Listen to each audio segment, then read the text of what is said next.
Saya pernah cakap kan sebelum ni kan, dalam masalah dunia ni ada dua benda je nak kena settlekan. Satu, duit. Nombor dua, masa.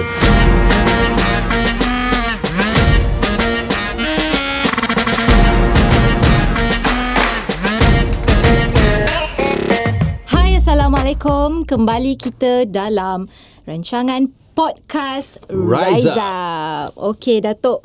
Pejam celik, Datuk. Kita dah minggu yang ke-7. Itulah tak sedar cepat kita betul, time flies terlalu banyak membincangkan isu-isu ataupun topik-topik especially untuk usahawan, untuk industri dan sebagainya.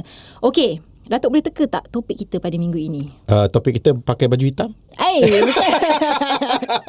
Bukan. Okey. Hari ni kebetulan Bella, tak janji. Tak janji. Tapi yang betulnya hitam memang suka pakai, kenapa tahu? Kenapa? Nampak kurus. Tutup segala aib, cacat celah semua. Okey, apa topik kita? Topik kita pada minggu ini adalah pengurusan ataupun management. Okey. So kalau kita sentuh tentang topik pengurusan dia luas sebenarnya, Datuk. Dia boleh jadi pengurusan personality, pengurusan dirilah, ataupun pengurusan kewangan, pengurusan organisasi, atau mungkin pengurusan bagi menyelesaikan masalah. Menyelesaikan masalah pun adalah salah satu pengurusan juga. Betul. Macam mana kita nak uruskan dalam penyelesaian masalah. So, soalan saya pada Datuk, apakah yang dimaksudkan dengan pengurusan itu sendiri? Okey, pengurusan tu untuk mengurus, Kalau kita tak urus, cacah marbah lah kan. Betul. Apa yang berlaku is like, kalau kita tak urus, kita tak ada anticipation, macam mana nak buat risk mitigation dan sebagainya, kita tak ada perancangan. Jadi, lagi cacah marbah lah. Macam kita nak uruskan rumah tangga, nak uruskan pasukan bola sepak ke, nak uruskan pejabat, uruskan jadual waktu. Semua itu sebahagian daripada proses pengurusan. Okey. So back to topik kita, pengurusan. So yang pertama saya nak sentuh dulu self-management, iaitu pengurusan diri ataupun pengurusan personality. Okey, Datuk merupakan seorang leader ataupun penggerak utama bagi syarikat KRU Entertainment. Dan bagi yang penonton yang tidak tahu, Datuk juga menggalas tanggungjawab sebagai seorang suami dan seorang bapa. Jadinya bagaimana Datuk sendiri menguruskan diri mungkin dari segi kerja dan keluarga? Okey, ini personal Ada hal-hal peribadi juga. Betul. Pengurusan ni sebenarnya bukannya dari segi orang nampak macam secara serius untuk menguruskan organisasi ataupun kaki tangan dan sebagainya, tapi dalam kita bermula dari pengurusan diri sendiri dulu. Macam mana kita uruskan jadual waktu kita, pukul berapa kita bangun, ada jadual waktu kita, macam mana kita nak ada masa dengan keluarga, masa kita untuk bekerja, pukul berapa yang patut kita berehat. Itu sebenarnya terus terang saya kata, Bella, saya sendiri pun tak perfect lagi dari segi pengurusan diri saya. Maksud saya ada beberapa perkara yang harus saya tambah baik. Contohnya kesihatan. Kalau orang ada buat exercise kurang-kurangnya 30 minit satu hari. Saya tak ada buat benda tu. Kejap ada, kejap tak ada. Itu yang problem tu, tak konsisten. Tapi dari sudut pengurusan ni, sebenarnya kita kena ada masa untuk semua perkara yang kita anggap penting pada diri kita. Dan kalau kita sendiri tak mengurus jadual waktu kita sendiri sebagai untuk jadual personal management ni, hal ehwal personal ni, yang lain-lain akan jadi terabur juga. So saya nak bagi tumpuan yang pertama sekali, uruskan diri sendiri dengan betul dulu. Jadi bila kita dah urus diri kita dengan betul, dengan waktu kita, jadual kita, apa kita bagi keutamaan, apa yang kita boleh ketepikan dulu, semua tu sebagai satu formula untuk kita berjaya dalam kerjaya kita, ataupun apa jua yang kita buat lah.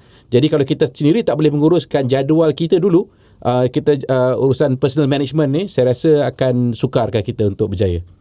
Okey, saya teringatlah topik kita pada minggu lepas, mungkin leadership. Jadi itu pun ada elemen-elemen pengurusan. Jadi Datuk pernah mention dari segi pengurusan ni, Datuk dah terbina dari sejak kecil sebenarnya. Jadinya pengurusan tu sendiri dari sejak kecil macam mana, membantu tak dengan masa sekarang? Dia bermula daripada kalau sebagai pemimpin soalnya kita sebagai orang yang nak mengurus dengan orang yang nak diurus, kita kena first thing sekali, kita kena ambil kisah. Kita kena ambil tahu tentang apa yang kita nak uruskan tu. Tak kira lah nak uruskan satu pasukan bola sepak agar dia menang kan. Ataupun nak uruskan kebersihan pejabat. Dia nak tengok, tak boleh tengok ada apa-apa pun kekotoran kat pejabat. Semua tu sebahagian daripada pemimpin tersebut, dia kena ada satu sikap ambil kisah. Dan dari sikap ambil kisah tersebut yang kita boleh menyusun organisasi kita dan menguruskan mereka di bawah kita pula. Tak kira lah, saya cakap tadi kita mulakan dengan pengurusan peribadi dulu. Macam mana kita uruskan diri kita dan bagaimana pula apa yang perlu diuruskan, melibatkan contohnya hal ehwal rumah tangga. Contohnya kita ada pembantu rumah ataupun kita ada yang bantu untuk kita berkebun dan sebagainya. Katalah ada saya sebagai contoh. Tapi kalau kita nak menguruskan, kita tak ada semua itu. Kalau kita tak ada orang yang membuat kerja-kerja tersebut, tapi mungkin kita ada adik ipar ke ataupun ada siapa-siapa di rumah yang boleh membantu hal-hal tersebut. Jadi contohnya orang nak buat kan nak menguruskan, contohnya nak pergi jadual, nak pergi ke pasar, contoh nak beli barang. Jadi semua tu kena susun jadual dia semua. Apakah senarai barangan yang perlu dibeli di pasar kan. Jadi semua tu sebagai pengurus itu yang you kena buat. You kena organize. Kalau sendiri pun, kalau pengurus tu sendiri pun terabur, dia sendiri pun tak boleh nak uruskan diri dia, tak reti nak anticipate problem dan bagaimana kekurangan, contoh kurang gula kat rumah ke kurang apa. Saya cakap dia sebagai benda yang very basic Tapi kalau sekiranya kita sendiri pun tidak menguruskan semua tu, macam mana orang yang nak pergi beli barang dapur ni semua, nak beli apa? Dia tak tahu. Kita kena senaraikan, kita kena bagi tahu kat dia, aku perlukan ini, stok ni akan tahan selama berapa lama. Kan? Sama juga kalau kita uruskan perniagaan kita. Produk kita pula berapa lama kita boleh tahan ni, berapa lama kita nak simpan stok kan, apa policy kita untuk simpan stok. Jadi kita tak nak punya terlebih lama pula simpan stok tu, pasal duit sangkut dekat situ kan. Betul. Okey Datuk, menjadi seorang usahawan yang berjaya sudah tentu tidak lokek lah untuk mencari ilmu-ilmu yang baharu, especially nak kena pula dengan trend yang sekarang. Jadi bagaimana Datuk sendiri mencari alternatif untuk katanya terus belajar dalam membangunkan kemahiran-kemahiran yang baru? Okey, terus terang saya katakan, saya nak ambil masa untuk belajar memang kurang lah. Kerana saya memang terlampau banyak sangat perkara yang saya tengah buat sekarang. Tapi pada masa sama saya tak ketinggalan untuk mengikuti perkembangan semasa. Tak kira lah berita lah, bermula daripada berita. Jadi daripada berita tersebut akan tercetusnya perkara-perkara baru yang saya ingin mendalami. Contohnya ada cerita pasal Elon Musk. Kan saya juga tertarik, teringat pasal Elon Musk, dan dia cakap buat research pasal dia, buat Wikipedia, tengok apa dia buat. Dia ada buat SpaceX, dia buat itu ini semua sebagainya. Dan kita kaji balik, dan dia nak buat SpaceX, nak pergi ke Mars contohnya. Menarik ni kan. Jadi kita tengok macam mana dia punya pemikiran dia pula. Jadi kat situ saya rasa terus terang dari segi menambah ilmu saya ni lebih kepada banyak apa bahan-bahan yang boleh saya dapat secara online. Tapi berbanding dengan kalau dapat ada pengajar yang boleh jadi mentor dan sebagainya, mungkin saya dah 31 tahun pengalaman dan perniagaan. Bagi mereka-mereka yang baru nak mula, sebaiknya ada orang yang jadi mentor dan coach diorang lah. Okey. Jadi seperti yang kita tahu juga, menjadi usahawan ni sudah tentu kita kiranya ada jatuh bangunnya sendiri. Jadi bagaimana Datuk sendiri memupuk ataupun mengekalkan sikap positif dalam pekerjaan dan kehidupan Datuk? Saya macam dia bermula daripada kekuatan mental kita sendirilah. Jadi sebelum apa-apa pun kita sendiri kena tenang. Kita sendiri kena kuat dan kita sendiri kena yakin bahawa apa yang kita lalui ini adalah sementara. Ya, kalau kita tak sentiasa kalah, kita tak akan sentiasa jatuh dan kita pastinya boleh bangkit semula. Dan pada masa sama kita kena fikirkan bahawa segala-gala yang kita telah lalui, yang sekarang ni macam saya dah berniaga 31 tahun, lebih daripada 31 tahun, takkan saya nak gadaikan ke masa sekarang ini dengan saya dah jatuh bangun, dah macam-macam masalah saya dah lalu, takkan saya kata takkan ini pun saya tak boleh handle. Jadi macam itulah saya dari segi sudut pengurusan saya, dari segi lebih satu ketenangan tu lah, minda tu. Jadi bila kita have a clear mind, nampak objektif kita, apa keutamaan kita patut berikan. Itu pengurusan waktu pula lah. Jadi macam mana kita susun prioriti kita ke mana. Dan saya biasanya kalau masalah melibatkan, saya rasa masalah peribadi tu saya tak ada apa-apa sangat. Isu dia lebih kepada masalah perniagaan lah. Ya? Masalah dengan kaki tangan ke, dengan supplier ke, dengan pelanggan ke kan. Kebanyakan kalinya, saya cakap majoriti saya masalah dia dengan kaki tangan. Selalunya lah kan. Betul, saya terus terang je cakap. Pasal kita ada macam-macam kan. Jadi isu-isu yang kita kena lalu. Macam mana nak pastikan dia orang sama-sama dengan kita. Kan, tak nak dia orang macam jauh terpinggir kan, dia orang macam terpesong, tak ikut kita punya hala tuju. Jadi saya spend a lot of time with my staff, a lot. Jadi dari situ yang saya macam one on one. Kadang-kadang dia orang PM tepi saya pun, dia orang lower rank punya jawatan. Terus dia orang takut nak tanya, dia ramai-ramai takut kawan-kawan lain semua cakap macam-macam. Saya layan semua tu. Soalan balik bela yang katakan tentang bagaimana menguruskan masalah dan sebagainya. Saya rasa dia bermula dengan hati yang tenang, minda yang very clear mind on what is the objective. Dan sekiranya objektif kita kena fikir balik. Adakah apa yang kita lakukan sekarang ni penting kepada perancangan kita di masa akan datang? Jadi adakah kita perlu kekalkan sesuatu? Dan kita tengok, okey, kalau ini masalahnya tak perlu kita nak lalu. Adapun ada perjumpaan yang di ada orang minta nak jumpa kita, nak bincang itu, bincang ini. Adakah itu prioriti bagi kita sekarang? Jadi saya banyak tepis. Dulu saya tak reti say no. Sekarang ni saya banyak say no daripada say yes. Dulu semua nak puas hati semua orang je, nak cuba nak okey layan orang tu, layan orang ni. Tapi kita yang sendiri akan kita sendiri akan gagal kerana kita sendiri masa kita terhad dan kita layan orang tu, layan orang ni, pergi sana pergi sini, sibuk dengan persatuan sana sini, jadi pegang jawatan besar-besar kan, and then kulu kilir semua bagai, tapi perniagaan kita ke mana? Jadi itu sebenarnya saya rasa dari sudut pengurusan tu kita kena tengok apa yang penting pada kita dan kita list out apa yang mana yang kita rasa nak bagi fokus. Okey, kita ada banyak lagi soalan tapi kita berehat dulu dan kembali selepas ini.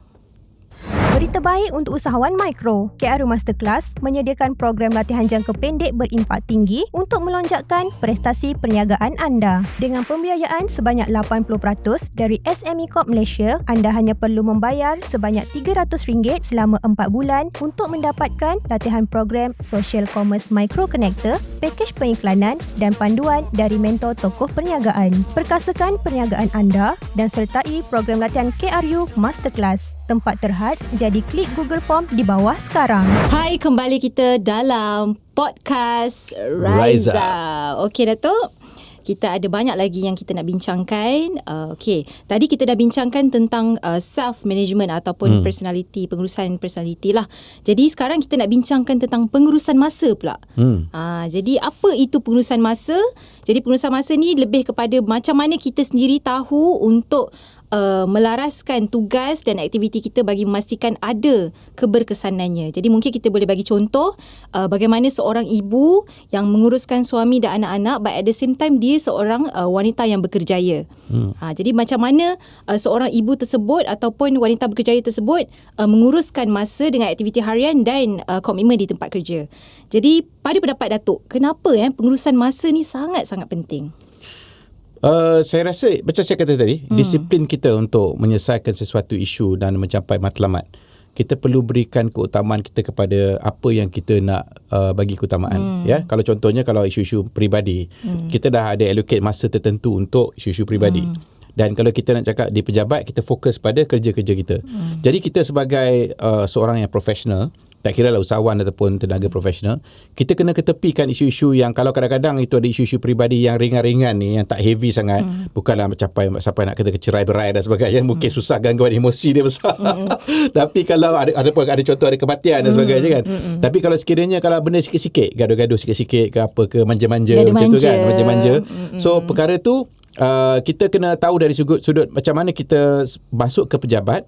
Adapun bila kita membuat sesuatu untuk buat kerja, kita kena pastikan bahawa kita bagi tumpuan dan fokus kita pada kerja tersebut. Dan saya rasa kalau kita beri tumpuan dan untuk mencapai matlamat dan objektif kita tu, sedikit sebanyak kita lupakan masalah kita tu. Kita kurangkan stres kita. Kerana kita beri tumpuan kepada kerja kita untuk mencapai matlamat tersebut. Sedikit sebanyak apabila kita keluar daripada sesuatu masalah peribadi tersebut, kita dengan jiwa yang tenang, hati yang tenang, minda yang kira dah macam dah tak ada stres, kita boleh selesaikan masalah peribadi tersebut dengan lebih mudah. Ini kalau saya nak kaitkan dengan, kalau bukanlah perempuan saja ada masalah peribadi, lelaki pun ada. Tapi kalau dikaitkan dengan masalah peribadi di rumah, masalah suami isteri dan sebagainya, anak-anak ke, kita kaitkan balik dengan suasana kerja. Kita kena tahu tempatnya, ada sesuatu tempat di satu waktu kita, jadual masa kita kat mana, kita bagi tumpuan kat mana. So jadi kalau kat pejabat tu, biar fokus kepada kerja-kerja pejabat. Okey. So saya nak sentuh sikit lah bila dekat tempat pejabat ni. Okey, Datuk sebagai ketua syarikat, sudah tentu Datuk akan menghadapi isu-isu pekerja yang sering datang lewat ke tempat kerja. Oh, yeah. Jaga-jaga dekat belakang tu. Atau mereka ni sebenarnya tidak menggunakan waktu kerja dengan menyelesaikan kerja-kerja atau petugas hakiki mereka dengan baik. Jadi ini lebih kepada isu attitude lah, yang sememangnya mereka ni ambil remeh lah, tak cakna benda-benda macam ni. Jadi especially dalam isu pengurusan masa. Jadi bagaimana Datuk sendiri memastikan pengurusan masa yang baik dalam syarikat Datuk? Ya, pertama sekali kita nak kawal semua orang tu. Kita ni, dia orang ni bukan budak-budak lah. Saya selalu cakap dia orang, ini bapak budak, mak budak kan. Adapun layak menjadi mak atau bapak budak kan. Takkanlah kita nak sekolahkan dia orang hari-hari. So pandai-pandai sendirilah. Yang penting saya rasa, yang lebih kita patut beri keutamaan lah kepada semua majikan lah, ialah lebih kepada outcome daripada outputnya. Kerana kalau output dia ataupun dia punya hasil, keberhasilan tu lebih penting. Dan kualiti masa yang masa yang mereka buat sesuatu, kadang-kadang ada orang boleh buat yang dengan jangka waktu yang lebih singkat daripada setengah orang tu macam kerja kuat tapi tak dapat lagi dia punya hasil tu, tak dapat. Betul. Dia siap grafik design dia tapi masih dia kena ulang kena buat. Jadi sama juga dengan editing. Jadi pada saya kena fleksibel.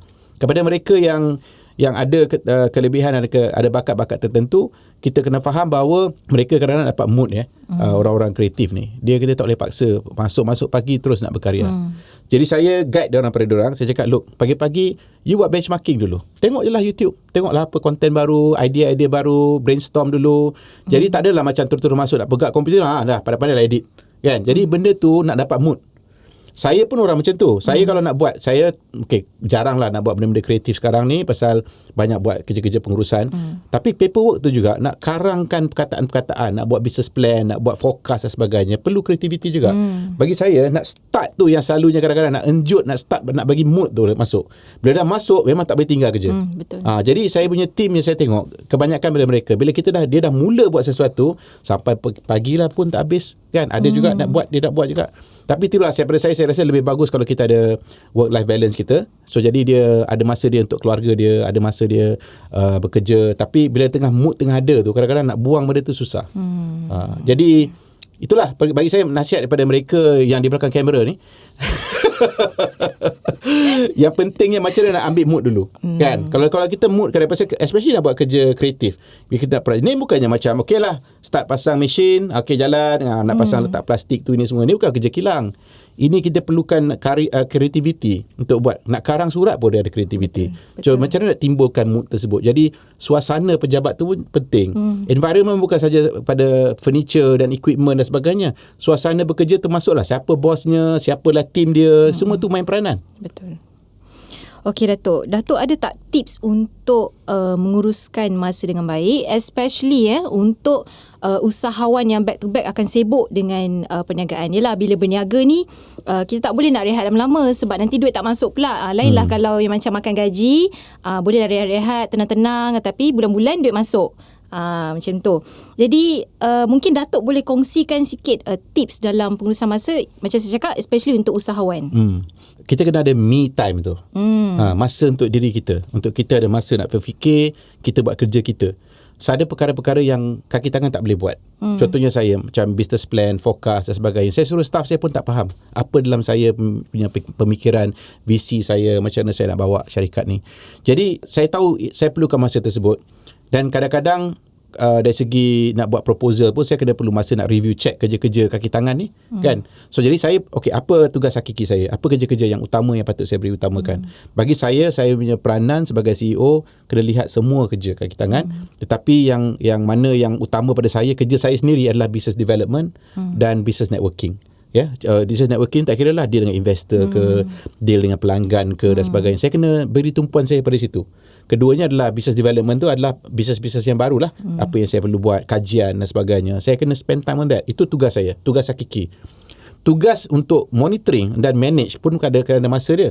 Jadi kalau contohnya ada orang nak siapkan paperwork, nak buat kadang-kadang macam surat-surat pun kadang-kadang saya kena tengok balik. Pasal saya nak jaga maintain quality KRU. Jadi saya tak boleh lah benda-benda sikit-sikit pun typo-typo sikit kan. Ada orang kan selalu buat typo-typo, salah itu ini kan. So jadi benda-benda macam tu lah kan. Saya tak boleh tengok, saya pantang kan. Saya nampak benda tu kan. Jadi apa yang saya kena ada masa nak uruskan orang. Dan ketiganya, saya tahu bila saya dah masuk ke pejabat, memang banyak gangguan. Gangguan-gangguan yang di mana orang nak jumpa saya, meeting-meeting yang saya kena chair. Dan juga saya sendiri pun kadang-kadang panggil kaki tangan masuk dalam pejabat saya nak bincang pasal itu, bincangkan ni. Kalau dekat pejabat memang tak ada masa untuk saya buat paperwork saya. Tak ada masa saya nak check kerja orang.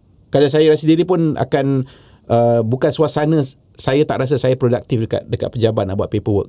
Saya lebih produktif di pejabat bila kita boleh buat meeting, brainstorming ke, problem solving apa dan sebagainya lah. Tapi yang even review, edit dan juga dengar record podcast dan sebagainya kan. Semua benda-benda tu memang pada saya memang tak ada masa nak buat kerja saya sendiri.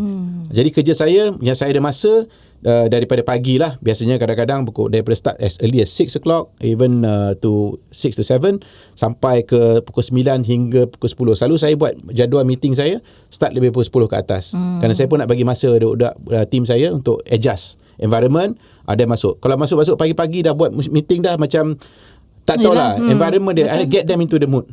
Kan. Jadi bagi saya itulah dari segi tips saya kepada usahawan, kena ada masa untuk diri kita. Kita sendiri ada banyak tugas hakiki kita sendiri kita kena buat. Tapi pada masa kita kena ada masa untuk mengurus pula. Itu semua tu. Dan kalau once kita dekat waktu bekerja, time daripada pukul 9 atau pukul 10 sampai pukul 6 sampai 7, itulah masa kita deal dengan orang luar ni. By the time kita balik rumah, takkan kita tak nak masa dengan family pula. Jadi bangun awal.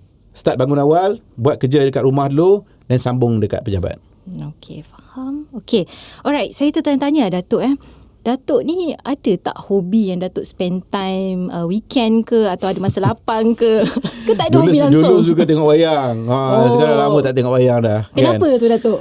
Tak tahulah. Rasanya pasal dah tak adalah banyak filem best-best kan. Tapi saya dah kurang dah. Pasal saya pasal kita pun masa zaman COVID tu macam rimas kan nak keluar. Tapi saya rasa itu satu perkara yang saya harus perbaiki. Kerana bisnes KRU ni kita kena selalu tengok wayang. Kan kita tengok apa yang terkini dan sebagainya. Betul. Itu satu. Dululah tapi saya nak cuba balik lah. Keduanya suka tengok pasukan bola sepak lah. Tapi Manchester United selalu kalah. Jadi saya pun malas tak ada mood nak tengok. Saya cakap pada isteri saya, saya cakap saya tak nak lah tengok live lagi dah. Sakit hati. Kan? Tunggu sampai malam-malam, pakai sampai pagi-pagi tengok kan. Lala kalah.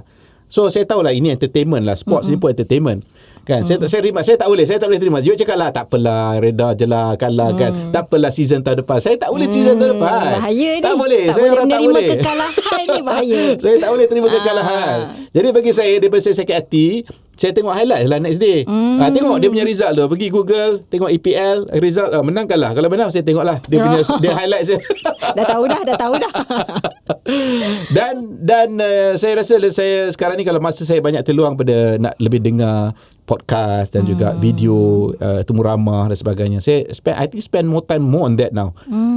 Filem tak tengok, pasukan bola sepak memang ke laut. Tapi saya rasa dari sudut nak tambah ilmu tu, saya lebih dengar banyak podcast. Ada pun tonton lah, ada orang rekod podcast kan dengan video sekali. Jadi itulah mungkin salah satunya idea Datuk sendiri tercetusnya podcast Rise Up ni. Pasal daripada podcast kita sendiri pun boleh dapat ilmu pada orang yang bercakap tu. Jadi kita sendiri pun dah lalu yang sama dan kita betul lah dia cakap. Dan kita tak rasa macam kita bersendirian. Kalau kita lalu satu masalah, seolah-olah macam kita seorang je yang ada masalah tersebut. Kita tengok orang lain pun ada macam tu juga. Kadang-kadang masalah lagi besar daripada kita. Betul. Jadi kita boleh bina semangat kita macam tu. Okay, alright. So, kita nak berehat dulu lah ya. Dan kembali selepas ini. Anda mempunyai produk atau perkhidmatan tetapi masih kurang menyerlah dari sudut penjenamaan? Nak jalankan kempen periklanan tapi tak mampu kerana tidak mempunyai modal besar? KRU Media menyediakan pakej periklanan yang kos efektif dan turut bekerjasama dengan agensi kerajaan untuk menyediakan geran pemasaran dari 50% sehingga 70%. Dengan kepakaran dan pengalaman KRU Media, jenama anda akan lebih dikenali sekaligus meningkatkan potensi melariskan jualan. Jadi, nak tunggu apa lagi? Klik ke Google Form di bawah sekarang dan kami akan membantu anda mencapai potensi perniagaan anda sepenuhnya. Terima kasih Mr. Sebert. Part 3. Hai, kembali kita dalam podcast Rise Up. Okey Datuk, kita dah bincang tentang self-management, iaitu pengurusan personality ataupun pengurusan diri. Dan kita dah bincang juga pengurusan masa. Okey, sekarang kita nak tahu pengurusan kewangan dan pengurusan organisasi. Itu yang penting juga tu.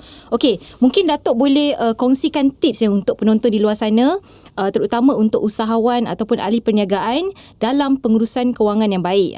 Kalau untuk usahawan ni, mereka ni nak kena hire accountant ke untuk nak uruskan kewangan, ataupun mereka sendiri yang kena pergi keluar belajar cara nak uruskan kewangan syarikat mereka sendiri. Mungkin Datuk boleh kongsikan? Bagi saya rasa ada baiknya kita sendiri uruskanlah hal ehwal kewangan kita sendiri. Walaupun kita ada kaki tangan boleh buat kerja, tapi kita kena lebih tahu apa yang dia orang buat. Macam contoh saya ada accountant yang buat kerja-kerja dia, tapi saya yang buat dia punya business strategy, forecast dan juga plan dan sebagainya. Saya analyse balik income datang pada mana, perbelanjaan kat mana dan sebagainya. Jadi tapi saya memang bidang perakaunan kan. Saya latar belakang sebelum saya jadi penyanyi, saya ada diploma in accounting. Dan di situ sebenarnya saya rasa bagi usahawan mana pun kurang-kurangnya kita kena tahu nak baca kita punya akaun untung rugi kita, profit and loss, balance sheet dan sebagainya. Dan kita sendiri kena pastikan bahawa kita sendiri pun boleh bincang, participate in that discussion. Adakah kita perlu nak membeli ataupun kita nak menyewa saja, ataupun apakah kita punya strategi kita untuk build up cash flow kita. Jadi saya mula apa-apa dalam perniagaan saya pun nak buat business development, saya bermula dengan Excel sheet saya dulu.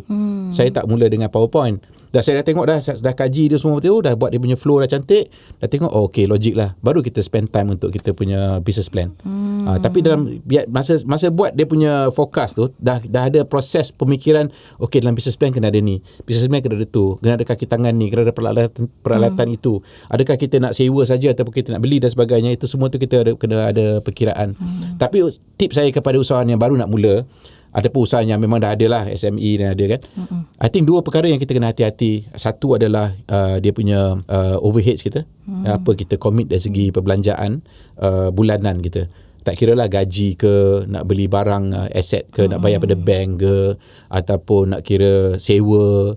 Apa juga komitmen bulanan tu. Dia deadline tu tak berubah. Hujung bulan nak kena bayar. Hujung bulan nak kena bayar kan. Ataupun ada yang dia punya overhead tahunan dia. Macam mana kita nak pastikan kita pada tahun tu nak bayar juga. Jadi itu sebenarnya cabaran kita lah dari segi kita punya overheads tu. Kerana itu cost kita, projek tak ada ke tak ada, jual tak jual, ini kena tanggung juga. Itu hati-hati dengan overheads. Keduanya adalah dari sudut kita bila kita buat cash flow kita, bagaimana kita nak pastikan kita sentiasa ada cash positif dalam kita punya kewangan tersebut.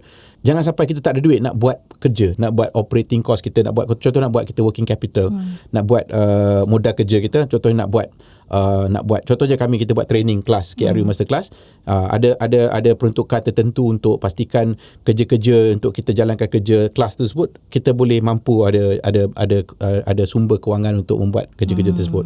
Adapun nak buat music video ke, nak buat filem ke, kita kena ada that working capital ya.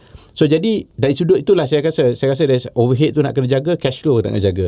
Tapi kalau boleh diasing-asingkan lah, kalau lah kita ada kemampuan okey, sebahagian ni nak masuk reserve. Okey, sebahagian ni reserve ni kiranya macam kita punya for rainy day lah. Ini bahagian ni untuk bayar gaji. Kita buatlah gaji untuk 3 bulan ataupun 6 bulan reserve.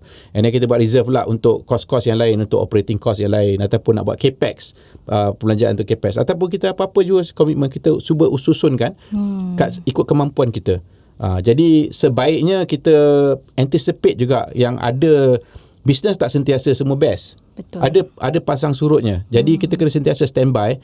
Kalau ada reserve sebanyak kata 3 bulan overhead ataupun 6 bulan overhead, itu satu strategi yang baik. Dan kita tengok data creditor kita pula, macam kita kontrol orang yang pemiutang dan penghutang. Itulah bahasa Melayu dia kan. Jadi kita kena pastikan bahawa credit ratio tu cantik. Kita at least ada 2 data kepada 1 creditor. Jadi kita dah boleh kita kontrol kita punya cash flow kita. Macam tu guys. Saya ni kalau bab-bab nombor ke, akaun-akaun ni memang jangan cerita lah. Memang habis.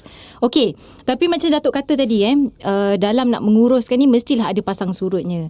Jadi macam mana juga mereka ni nak menguruskan kewangan dari dalam kondisi yang ada yang tidak baik dan ada yang baik. Maksudnya dari segi kewangan tu sendiri. Ya. Ini seorang tokoh perniagaan. Saya tak sebut nama lah kat sini tapi dia bangsa Tionghoa lah. Dia ajar saya, dalam berniaga ni kita kena pandai berhutang, dia cakap. Okay, itu saya pun terfikir berhutang kan. So maksud dia ialah macam contohnya kalau kita nak ambil bagi credit term kepada pelanggan kita. So pelanggan kita bagi sebulan you kena bayar. Okay, tapi kepada pembekal kita pula kita minta kredit 2 bulan. So macam tu kita build up dia punya cash flow kan. Itu dia cakap pandai berhutang tu. Macam mana kita pandai berhutang dengan orang yang nak buat kerjasama dengan kita, dan macam mana kita positive cash flow kita. Jadi kita build up reserve, ya. Tapi kalau secara konsisten berlakunya penjualan, sales tiap-tiap bulan, tiap-tiap minggu, tiap-tiap hari. Kadang saya cakap dengan tim saya, kedai mamak pun hari-hari collect cash. Kan, ini biasa dah kot. Bella dah biasa dengar saya cakap macam ni. Betul. Ini kan bulat kita. Kenapa susah sangat kita nak dapat ada penjualan harian? Kan? Jadi kita kena cari macam mana kita boleh dapat perniagaan dari pelbagai sektor. Ya. B2C itu adalah business to consumer. Bagaimana kita nak pastikan ada cash sales. Tak kira lah daripada income daripada streaming dekat YouTube ni ke, ataupun daripada penjualan merchandise, ataupun nak jual session seharian yang untuk latihan dekat KRU Masterclass. Semua tu sebahagian daripada cash flow untuk B2C. B2B adalah dengan perniagaan lain. So yang bagus dengan perniagaan lain, kebiasaan dia ada pembayaran mengikut milestone. Ya, ada depositnya, ada dah siap ni dapat lagi bayaran. Ini sektor korporat. Tapi kalau sektor kerajaan, B2G pula, margin dia technically lebih sikit lah, because kita kena tanggung kos kewangan tersebut. Tapi pada masa sama kita hanya dapat bayaran bila kerja tu siap. Jadi itu saya cakap dari segi dia punya pembahagian pendapatan. Kita cuba cari jalan macam mana ini B2C punya business model, ini adalah B2B, ini adalah B2G. Jadi macam mana kita imbangkan tersebut. Jadi yang sebaiknya semua 1/3. Wanted. Jadi kat situ kita balance. Jadi tak adalah macam kita terlebih banyak dari segi cash flow kita untuk buat, especially kalau government contracts, banyak duit keluar dulu. Nak tunggu duit tu datang lambat, tu kena siap dulu semua kerja baru dapat bayaran kan. Itu yang kita, tapi itulah saya rasa lebih kepada macam mana kita perbanyakkan portfolio pelanggan kita yang bukan daripada satu sektor saja. Okey Datuk. Jadi mungkin penonton juga nak tahu apa cabaran dalam pengalaman Datuk sendiri menguruskan kewangan syarikat. Cabaran dia Datuk. Cabarannya ialah kadang-kadang dia tim tu tak selari. Pergerakan marketing, pergerakan team finance, pergerakan team operations, semua tu dia tak jalan serentak kan. Operations dengan finance tetap juga nak jalankan kerja dia, tapi kalau marketing tak masuk ataupun bayaran daripada pelanggan tak masuk, jadi kadang-kadang dia menjejaskan kita punya kerja kita. So saya bagi contoh lah, kalau kita ada kereta Ferrari pun, ada tayar dia cantik semua bagai driver number one, tapi minyak tak ada, macam mana nak jalan? Jadi itu yang sebenarnya kalau dari segi liquidity tu, yang macam mana kita nak pastikan pendapatan tu sentiasa je flow of cash tu. So itu kalau itu dapat diselesaikan, semua masalah kat belakang ni boleh settle. Saya pernah cakap kan sebelum ni kan, dalam masalah dunia ni ada dua benda je nak settlekan. Satu duit, nombor dua masa. Dua tu je. So kalau kita ada masa, kalau kita duit tak ada, at least ada masa boleh. Kan? Boleh ada try nak adjust lagi. Tapi kalau duit, sudahnya kena cari duit juga. Duit akan menyelesaikan kebanyakan masalah kecuali ajal maut lah. Itu je tak boleh buat apa. Kalau dah memang ditakdir kan, tak boleh buat apa kan. Tapi kalau you ada duit banyak pun, kadang-kadang you can get the best doctors, you can get the best medicine. Kalau ada panjang umur, then you dapat settle masalah kesihatan tersebut. Jauh lah, deep lah saya cakap macam ni. Okey Datuk. Okey, seterusnya kita nak masuk dalam pengurusan organisasi ni sendiri. Okey. Jadi seperti yang kita tahu juga KRU Entertainment ni mempunyai anak-anak syarikat yang tersendiri, iaitu KRU Music, KRU Studios, KRU Masterclass dan lain-lain. Jadi Datuk juga merupakan penggerak utama bagi syarikat ini. Jadi bagaimana Datuk sendiri menguruskan syarikat dan masih kekal sehingga ke hari ini? Mungkin Datuk ada tips yang perlu dikongsikan untuk bakal-bakal usahawan di luar sana. Okey, kita punya perniagaan ni dia berkait. Jadi tak ada macam work in silo. Macam contohnya latihan dekat KRU Masterclass, kita ada pelatih-pelatih kita juga ada usahawan. Usahawan ni pula perlu perkhidmatan daripada syarikat KRU Media untuk mewar-warkan perniagaan, untuk proses penjenamaan dan sebagainya. Dan kadang-kadang dia perlukan perkhidmatan untuk produksi. Produksi pula nak buat video ke dan sebagainya. Dan berkait pula nak basically nak buat lagu. So sebenarnya semua dari segi anak syarikat KRU ni sebenarnya berkait. Saya anggap dia sebagai department saja. Tapi bagaimana nak menguruskan? Satu, mesyuarat mingguan tu memang saya buat. Saya namakan sebagai leadership punya meeting, di mana ke semua wakil syarikat ni semua ada. Dan kat situ dia cross macam mana apa kerja-kerja. Kadang-kadang kerja A ni ada kait dengan kerja B dan C. Jadi macam mana dia orang share lah. Kalau saya tak chair that meeting, kadang-kadang keputusan tak dapat dibuat. Jadi saya kena cakap, okay lah, let's have a decision now, daripada kita nak tunggu-tunggu dan sebagainya. Dan keduanya dari segi pengurusan syarikat tu, kalau mereka dah ada pengalaman untuk mengurus, dia boleh stable uruskan syarikat semua, saya tak kacau sangat. Saya kalau boleh nak buat sebulan sekali je meeting. Kan? Macam saya ni anggap sebagai chairman lah. Tapi bukan saya tak boleh access to me melalui WhatsApp ke, nak bincang one on one dan sebagainya, boleh je anytime. Tapi sebaiknya pengurusan mereka dia biar ambil tanggungjawab untuk menguruskan syarikat tersebut. Kerana selagi saya nak babysit, nak duduk, nak chair dan sebagainya, nak tunggu semua sekali, dia orang sendiri pun tak ambil sikap bahawa tak apalah bos akan settle masalah ni. Saya lebih suka dia orang datang dengan solution, kan. Jangan dia datang sini ada problem lah bos. Kan. Alah, apa you dah fikir macam nak settle masalah ni? Saya boleh dengar. Ada yang mungkin pandangan saya akan bagi pandangan yang lain, tapi sekurang-kurangnya saya nak tengok effort dia orang buat macam mana. Jadi pengurusan bagi syarikat pula sekarang ni saya dah kurangkan. Dulu mingguan tau. Setiap syarikat dalam kumpulan syarikat kira ada mesyuarat mingguan. Saya sendiri letih pasal banyak sangat meeting. Kan, saya sendiri tak boleh buat kerja-kerja yang lebih produktif, nak jumpa pelanggan dan sebagainya. Jadi saya kurangkan sekarang ni 2 minggu sekali. Jadi di masa akan datang kalau semua dah stable, insya-Allah saya nak buat sebulan sekali je. So I have more time to grow the business. Saya rasa macam tengah dalam meeting sekarang ni. Macam familiar ayat-ayat tu. Okey Datuk. Jadi adakah Datuk sendiri mampu untuk menyesuaikan dan bertindak balas terhadap perubahan dalam pengurusan perniagaan luaran ni? Ya, saya rasa kita sentiasa kena peka dengan perubahan dalam perniagaan kita. Perubahan dalaman tu kita akan lihat dari sudut satu adalah kaki tangan tu sendiri. Kadang-kadang ada orang baru masuk ataupun ada orang yang lama tu dah tak ada. Jadi semua tu perubahan tu akan berlaku dalaman. Betul. Tapi luaran ni kadang-kadang ada kaitan dengan persaingan, ataupun ada perubahan dari segi industri, cara kita menjana kewangan dan sebagainya berbeza dengan masa dulu. Contohnya kalau kami masih nak jual kaset, nak jual CD lagi, orang tak beli dah. Kan? Jadi kita kena berubah mengikut masa kan. Jadi bagi saya rasa kita kena sentiasa be able to adapt to all these changes. Dan menggunakan teknologi lah. Macam saya selalu cakap lah, tengok AI punya platform. Macam-macam ada sekarang. Untuk memudahkan kerja. Kadang-kadang dia punya grammar, kadang-kadang ada setengah tim saya hancur kan. Alah, kau tengoklah AI. Kau tengok benda tu, kau key in ke apa, keywords apa kau nak cakap. Kan? Kat situ kan keluar lah. Dia punya apa recommended semua. Tak payah kita nak fikir-fikir susah-susah. Kan? Kadang-kadang kita kena gunakan teknologi untuk memudahkan kerja kita dan untuk mencapai hasil kualiti yang lebih baik.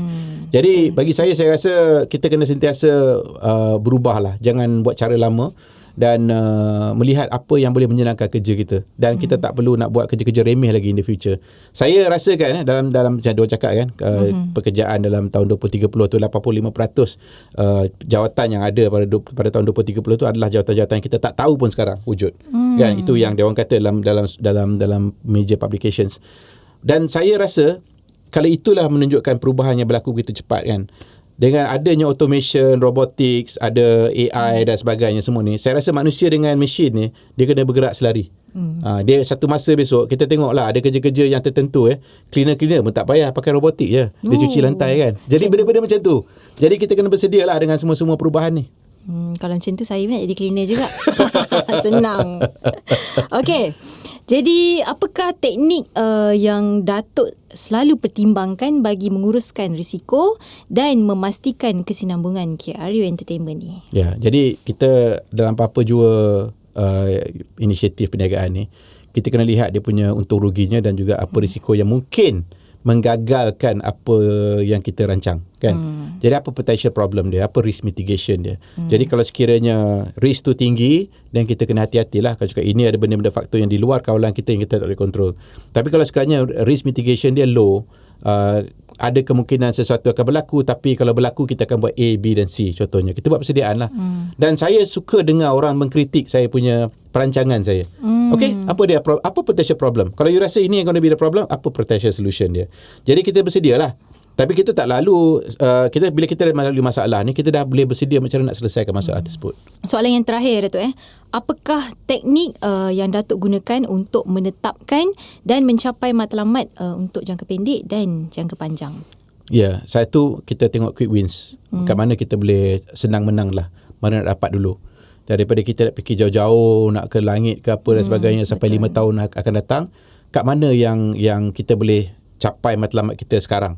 Jadi saya lihat dari segi pencapaian bulanan lah, mingguan, bulanan, harian tu susah nak monitor sikit, tapi at least mingguan tu senang nak monitor.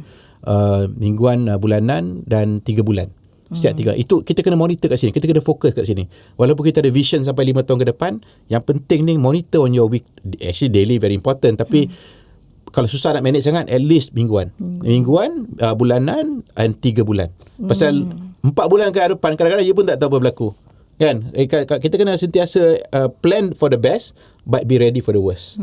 So jangan kita expect semua best je. Betul. Okey, kita nak berehat dulu dan kembali selepas ini. Hai semua, apa plan minggu ni? Jom ke Wetland Studios Putrajaya. Inilah taman tema yang tengah viral sekarang. Ada animatronics, augmented reality, virtual reality dan penyampaian dari watak-watak animasi yang sesuai untuk seisi keluarga. Semuanya memberi pengalaman imersif seolah-olah kita berada tinggi di celah-celah awan dalam hutan tropika dan zaman prasejarah. Wetland Studios dibuka setiap hari dan anda boleh dapatkan tiket di wetlandstudios.com atau di kaunter tiket. Jumpa di sana. Hai, kembali kita dalam podcast Rise Rise Up. Okey, Datuk. Banyak dah kita bincangkan dan kita pun dah di penghujung rancangan. Tapi kita ada lagi nak bincang tentang rejection and failure, iaitu penolakan dan kegagalan. Jadi ini sebenarnya antara yang paling penting dan pastinya bukanlah usahawan je yang nak tahu benda ni. Kiranya masyarakat semua nak tahu macam mana nak uruskan dari segi rejection dan failure ni. Okey. Jadi untuk menjalankan perniagaan, Datuk, sudah tentu kita akan menghadapi situasi rejection yang di mana kadang kita nak propose business tapi kena reject. Ataupun kita nak menjual produk perniagaan kita tapi orang tak nak beli. Jadi itu adalah actually part of rejection. Jadi mungkin Datuk boleh kongsikan pengalaman Datuk sendiri dah 31 tahun berniaga, menjalankan perniagaan. Jadi macam mana Datuk sendiri menghadapi situasi rejection ni? Pertama sekali kita kena, of course pada mulanya kita akan rasa macam stres lah, kan, kita akan rasa disappointed. Kita akan tengok keliling kita, apa kita buat salah, kenapa orang lain boleh berjaya, kenapa kita tak berjaya. Perasaan tu biasalah. Kita akan lihat macam mana kita salah diri kita dulu. Dan fasa kedua, itulah fasa pertama tu yang kita akan feel that kind of emotional perasaan yang rasa down lah. Fasa kedua ialah we learn to accept that okay, I've got my failures but I also got my success stories. So kita tengok balik dari segi analisa lah kepada apa yang kita kenapa kita tak berjaya kali ni, kenapa kita kena reject, kenapa kita gagal. Jadi dekat situ baru kita akan cuba tengok kejayaan kita pula yang sudah, kenapa ianya berjaya. Mungkin ada sebab tertentu yang menyebabkan kita berjaya ketika itu dan kenapa kita gagal kali ni. Jadi kita tengok kedua-duanya. Dan fasa ketiga pula, bila kita nak bangun semula tu, kita kena fikir, okay, now so I know, I've dah analyse myself, tengok apa saya punya, kenapa kelemahan saya, apa kekuatan orang lain pun kita tengok, macam mana saya nak counter tu, macam mana saya nak buat susun strategi untuk buat perancangan untuk mengatasi masalah ini, kan. Dan fasa keempat adalah implementation lah. Jadi dia ada fasa-fasa tertentu yang saya rasa normal lah. Mana-mana yang siapa-siapa yang ada lalu kegagalan, rejection dan sebagainya, kena faham dia ada 4 fasa ni. You try to turn it into opportunity. Macam mana kegagalan ataupun rejection tersebut, you can turn that into opportunity. Kadang kebanyakan kalinya memang kita boleh take advantage of that situation untuk bagi you menang balik. Ya, ada caranya.